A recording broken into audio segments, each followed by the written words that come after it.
Hey guys, it's Celeste here, and I am in Mukwonago, Wisconsin, at what Google said is the Heaven City restaurant.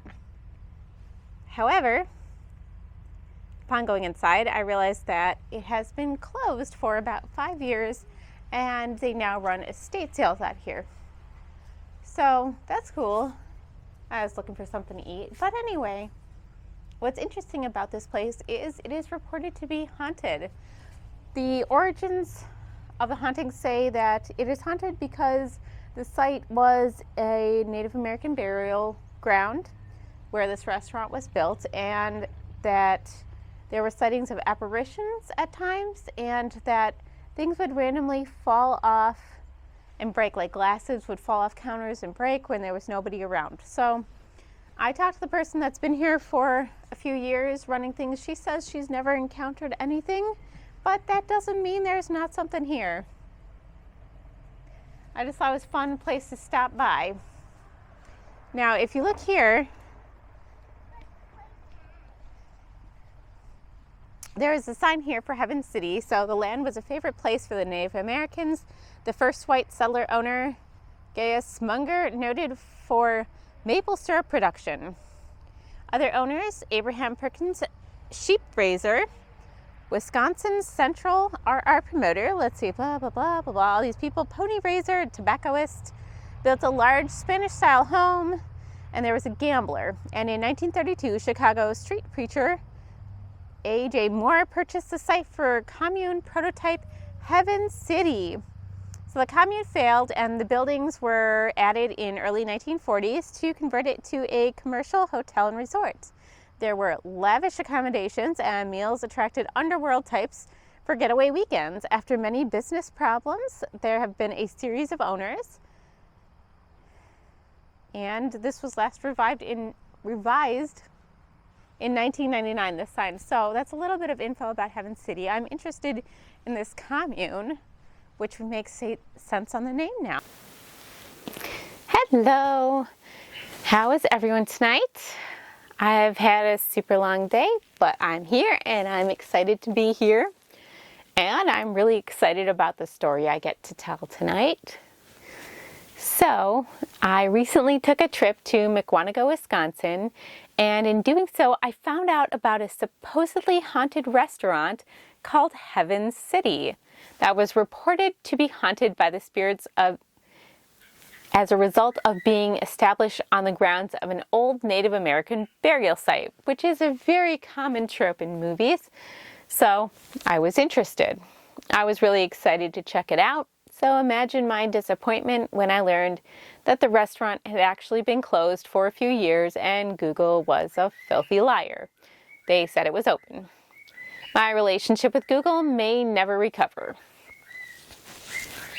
However, it did lead me to an interesting piece of information, which is that the restaurant name, Heaven City, was based on a commune that had been established at that location. And to be honest, it totally looked like the place where a commune would sit. There was a semicircle of buildings, including a bar, the former restaurant, what looked like some residences, and another small shop. Oh, and an informational sign about the origins of Heaven City. I knew I needed to look more into this commune, and I'm really not sorry that I did, because it's an interesting story and one that I'm looking forward to share with you. The story goes way back and begins in Illinois, in McHenry County to be exact. Now, this commune was started as a kind of a cult, and we all know that cults fascinate me. But this seems to have been a fairly benign cult in general when it started. So it started, there didn't seem to be many of the more insidious elements that are pervasive in most stories about cults. It was kind of described as a love cult by the Chicago Tribune in 1922. So this was a long time ago, about 100 years ago. The group was led by a man named Dr. Albert J. Moore. Albert Moore was born in Wales in 1881 and moved to the U.S. in 1902.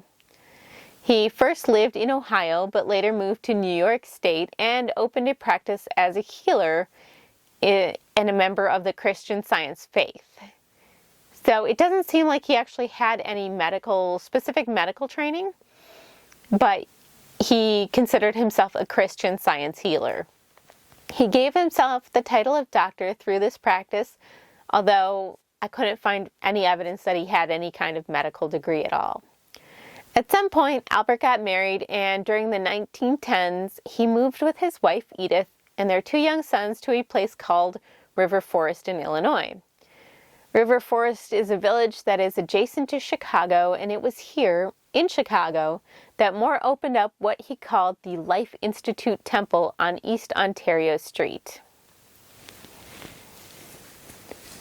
My hair keeps getting in my face.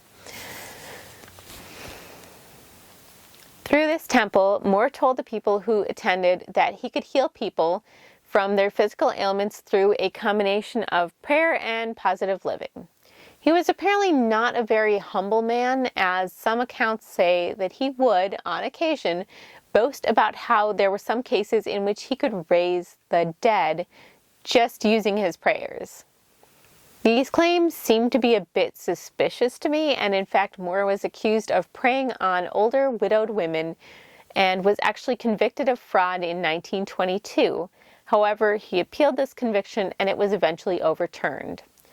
I don't know why it was overturned actually, because it sounds like he was using his position as a healer to tell people, like if they're saying older widowed women, that maybe he was fooling these women into thinking that he might be able to resurrect their dead husbands or loved ones or connect with them somehow, and that's really sad. Now here's where the story starts to get a little more interesting and full of intrigue. Sometime in early 1922, so around the time when he was dealing with the fraud accusations, football player William W. Talcott loudly proclaimed in a public statement that Moore had stolen the affections of his wife Shirley. The Chicago papers described Moore as being, and I quote, a love master with hypnotic eyes, and he was accused of having an affair with Talcott's wife. I tried to find a picture of Moore. I don't think I was successful, but I'm really curious as to see what this love master with hypnotic eyes looked like. Anyway, the football player Talcott then tried to get his wife and her affections back. However, she rebuffed him. She was like, no, thanks, I'm done. I want to be with Moore. And as a result, Talcott tragically took his own life by filling his pockets with stones and jumping into Lake Michigan. That's really unfortunate because I always think heartache is temporary and death is permanent. However, he died on August 24th, 1922 at the age of 49. When reporting about the event, the Chicago Tribune referred to it as a 1922 Chicago sensation. And I think this really got the eyes of people on Moore and what he was doing, and it caught people's attention. After this event, Shirley Talcott was still enamored with Moore and stayed loyal to him. Moore was not found to have any guilt in George Talcott's death, and Moore's wife didn't seem to mind that Shirley was hanging around with her husband, so they carried on like this. And then Moore started gaining more followers through his temple, and by 1923 he decided to relocate the group to a farm on Heartland Road, where he would then move his wife, children, and some of his followers. He called the farm Heaven City, and the group members would all call him Father. While maybe not so noteworthy today, it was at the time remarked by a reporter from the Harvard Herald who visited the farm that, and this is a quote from the newspaper, women and girls dress much like men and boys. They all have shorn locks.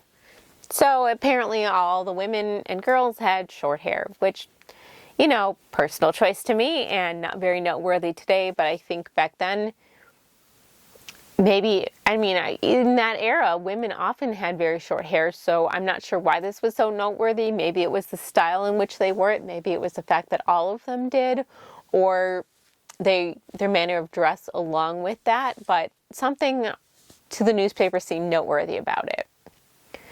The farm itself was sitting on 130 acres, making this an ideal compound for the commune. Moore wanted to move his followers here because he predicted that there would be a series of cataclysmic events which included the financial panic in 1923, a labor strike in 1924, and a world war in 1926.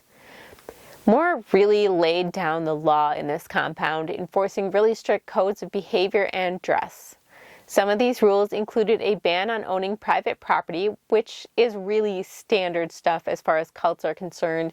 In most cults that I've read about, you either have to sell your possessions and give your money to the cult, or you turn over your money and control of it to the cult and all your possessions. So he also had a ban on wearing jewelry.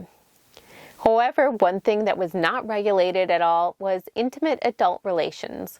The policy on these was quite liberal. And this leads to some of the more salacious details of this commune story. It brings us to one of Moore's followers who was named George Schofield, and he was a 50-year-old man who had left his wife in Oklahoma City to join up with the group. So abandons his wife and joins a love cult at 50 years old. It seems that the local newspapers were always interested in the doings of this group, as the June 13th, 1925 edition of the Harvard Herald referred to George as a frisky Lothario. Anyway, this Lothario became interested in another cult member who was a 15-year-old runaway named Nina Roundtree. Gross. So gross. Even though the newspaper at the time reported that this girl was much older in appearance than her 15 years, the fact that she was 15 and that's completely inappropriate and disgusting. Like, I don't care how old she looked or what was going on with her. There is no situation in which a 50-year-old man has any business being interested in a 15-year-old girl. But I won't get on my soapbox about this. I don't even want to say the way the newspapers describe this teenager because it's gross and it makes me feel icky. Anyway, George was so obsessed with Nina that he decided to challenge a much younger man who was part of the commune to a boxing match to prove himself to Nina. Not really sure what he was trying. My cat's out there.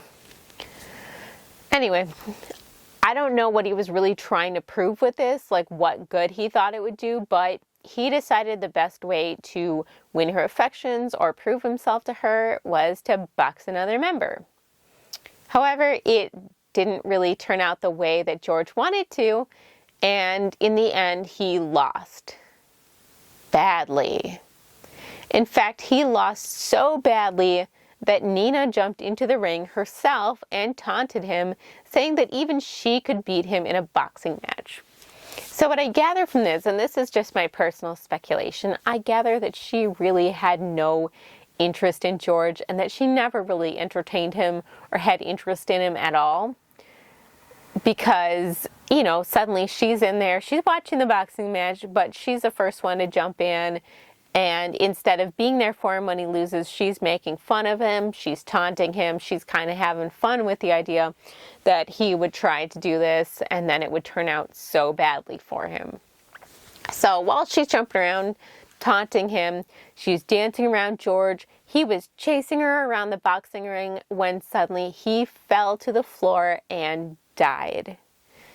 The coroner pronounced that George had died of natural causes. However, his abandoned wife refused to take his body when she was informed of his death. She's like, you know what? He left me. I want nothing to do with him. I don't want to deal with his body. Like, I don't think she wanted the expense of it, even though legally, you know, they were married, so she might have had a legal responsibility, but she refused it. She was like, I don't want anything to do with this dude. Take his body. I don't want it. There are no records or proof of it, and there is no visible tombstone with his name on it, but it is commonly believed that he was buried in Mount Auburn Cemetery in Harvard, Illinois. After all the publicity from this event, the Harvard Herald began to openly criticize what they dubbed the Love Colony, and also a nearby roadhouse called Bubbling Over, which was about a mile from the commune.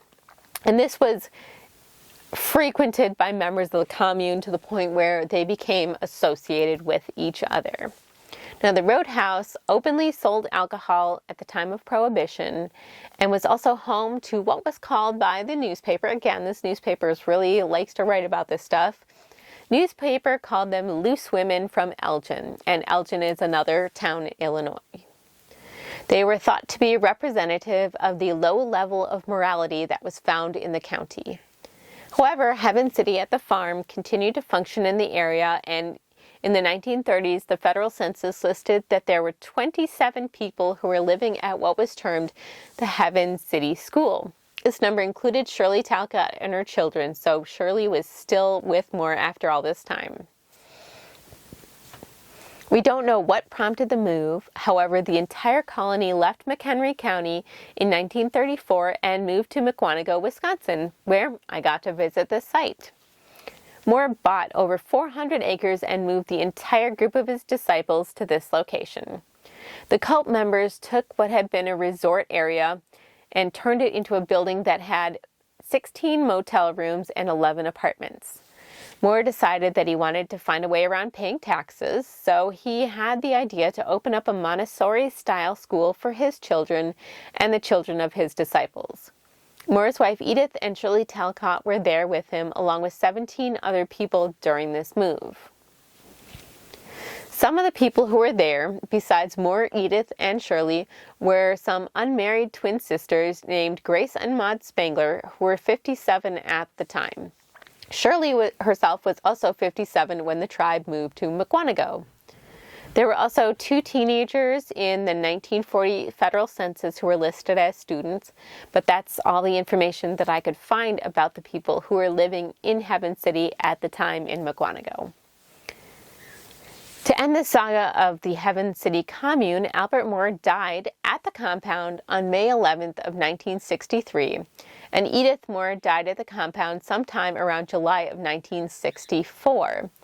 So there's a space of about 30 years, 29 years since Albert died, and 30 years since Edith died, where they moved to Mukwonago and nothing really of note seemed to have happened. There was no newspaper articles I could find, no information about this cult, no weird activities. Maybe they chilled out in their older age. Maybe they found a good place for them. Maybe the town left them alone. They left the town alone. Maybe the newspapers didn't really care anymore. But for whatever reason, their time in Mukwonago seems to have been pretty quiet. So after Edith died, Shirley Talcott tried to keep the people in the colony together and operating as a business, but she really struggled to keep everyone together. So it kind of seemed like at this point it was no longer a love cult because their father had died and the people keeping them together. And so Shirley decided that she was going to try to keep it as a business. However, with the place slowly falling into disrepair and decay, Shirley tried to keep a restaurant open at the site, and she died there in December of 1982. Grace Spangler died in 1968. One of the twins and her twin Maud died in 1973. So it seems like a lot of people actually managed to die at the site of this commune building. Like, they stayed there until they died. The commune buildings are still around today and have been repurposed into other things. And there ends the story of the Mukwonago commune known as Heaven City. I kind of love that I started out going there for one thing, one story, a ghost story, and ended up finding something completely different, a whole different story. So let me know what you think of the Heaven City Mukwonago cult, and have a good night.